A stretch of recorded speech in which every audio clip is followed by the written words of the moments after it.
And I never paid any attention to that. And I think we're coming up to a dedication ceremony for her. Which it stands, one nation, under God, indivisible, with liberty and justice for all. Thank you. You may be seated. Thank you for coming tonight. We want to greet you all tonight. Especially want to welcome you to the dedication of the American Legion Herger Williams, post number 2, on this date, June the 1st, 1919. Back in May the 23rd, same year, Wauchula made application for the Area American Legion temporary charter that was authorized by Congress.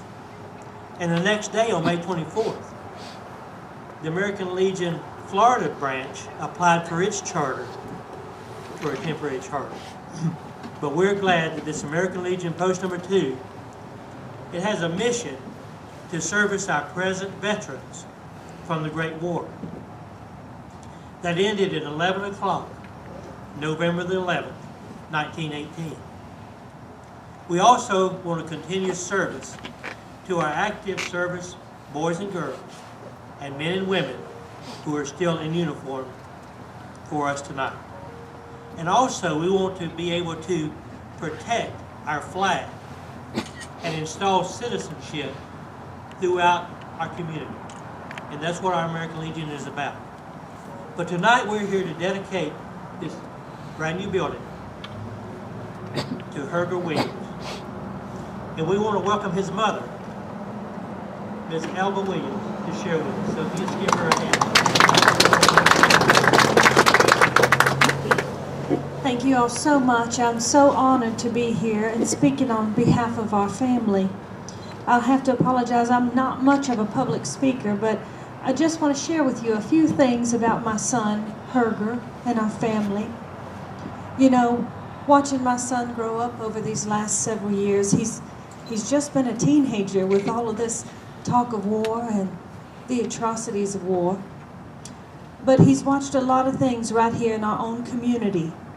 You know, when our Wauchula Guard started forming, we had one of the largest guards in the state, I'm told. And when he would watch them come back from, they went over to Plant City and they participated in the field trials there. And they won. Well, he talked about that. He ended up making me and his daddy take him over to the Gasparilla Parade so that he could watch them in the Gasparilla Parade. And then when Colonel Teddy Roosevelt, he talked to us. So right over here off the back end of the train depot, he rode the train into town and he shared with us what was going on. And I saw the look in my son's face. And I want to share with you Colonel Teddy Roosevelt's words that day. I wrote it down so I wouldn't get it wrong. We must win the right to have our voice count for civilization and justice when the time for peace comes. You see, that message, that resonated with my son and with many other young men in this community. And about a year after that, when he watched that same Wauchula Guard, the Wauchula Rifles, they like to call themselves, they were coming back from the little skirmish down in Mexico where they were helping out. And he watched this community rally around those men and carry them right down Main Street over here and celebrate their return. And I saw the look again in my son's eyes, and it was probably about that time that I knew he was being called to war.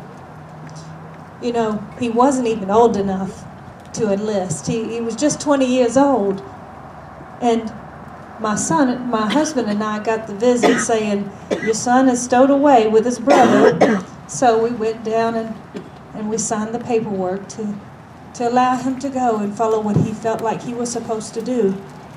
And you know, a mother really doesn't know if she's making the right choice for her child, but it was what he felt like he was supposed to do with his life. And you know, I don't want to mess it up anymore with my words. What I'd really like to do is share with you from his words. I'd like to read to you a little bit of what he wrote to me in his last letter.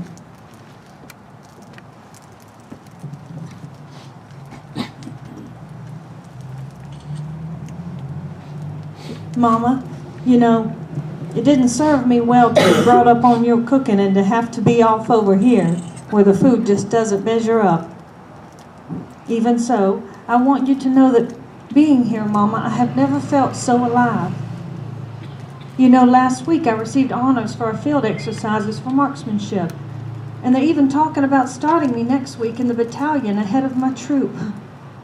So I guess all those hunting trips with Dad that you fussed about are really helping out now. I miss you all so much, but I'm not sad, and I don't want you to be worrying about me like you do. I feel like I'm doing exactly what I was meant to do. Heck, I might be able to do some special training for special forces. And I just know, I feel like I'm making a difference, and I'm so proud of myself. And for my country and for what we are doing over here. Mama, I can't begin to tell you the terrible, awful things I've seen. But knowing that I can be a part of justice makes me feel stronger every day. I have to go now, but I want you to hug and kiss Lois and Sadie for me and tell them that I love them, and don't be getting any boyfriends while I'm gone for me to whip up on. Smack Billy for me and tell him that's for something I know he did while I've been gone. I love you, Mama, and give my love to Daddy. You know, my son Herger was the first Wauchula boy to die over in France, fighting for this country. But he was not the only one. My family and I are so honored to be here today. But I do want to say that the way this community and Commander Frey, we know that our son Herger would be so pleased that you came out today to honor him. Thank you.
Everybody on?